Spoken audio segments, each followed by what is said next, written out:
Paige Bueckers has Caitlin Clark to thank for her exploding WNBA stardom, as per WNBA expert.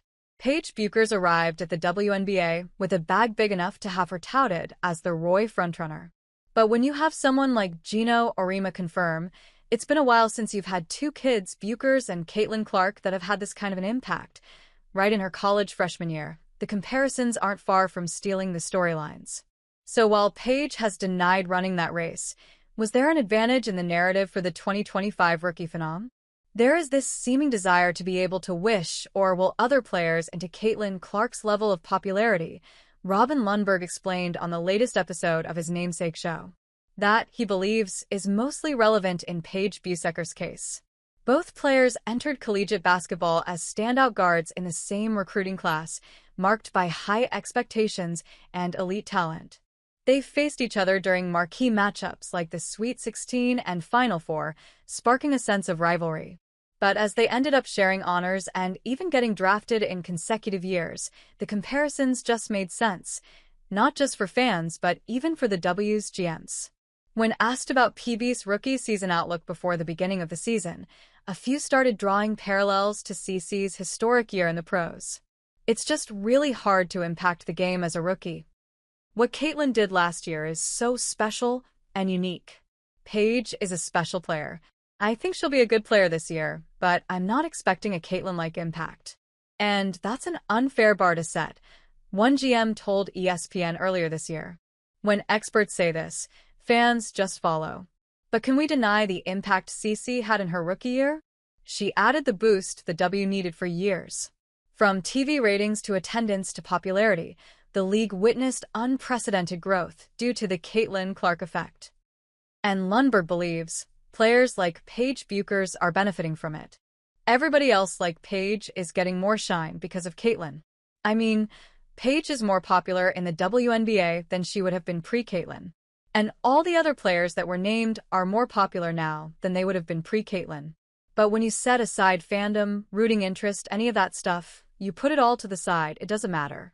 Just look at it objectively. The gap is massive, he added. And yes, the gap's massive. A recent example of CC's fan power is Sophie Cunningham. The Fever's standout point guard flagrantly fouled JC Sheldon during a game against the Sun by grabbing her by the neck as she went sprinting for a shot. Later, she admitted it was redemption for the eye poke Sheldon gave CC. The moment went viral.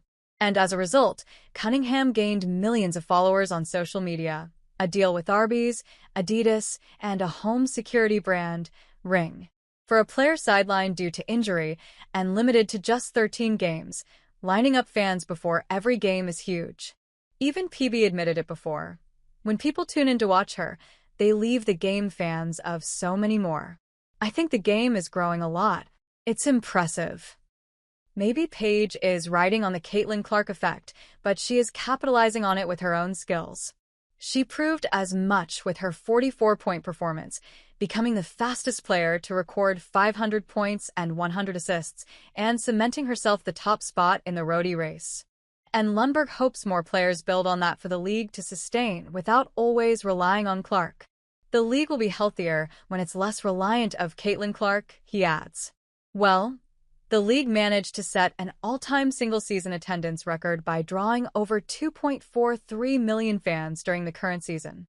So with CC as the catalyst, the league's growing, and Paige is part of it too. But despite being part of the same recruiting class, how did Caitlin's fandom get the boost?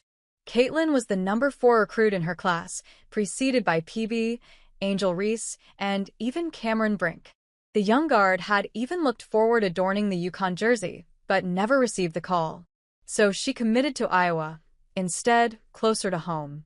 Then started the actual race. While CC was getting buckets, PB was hogging awards and attention.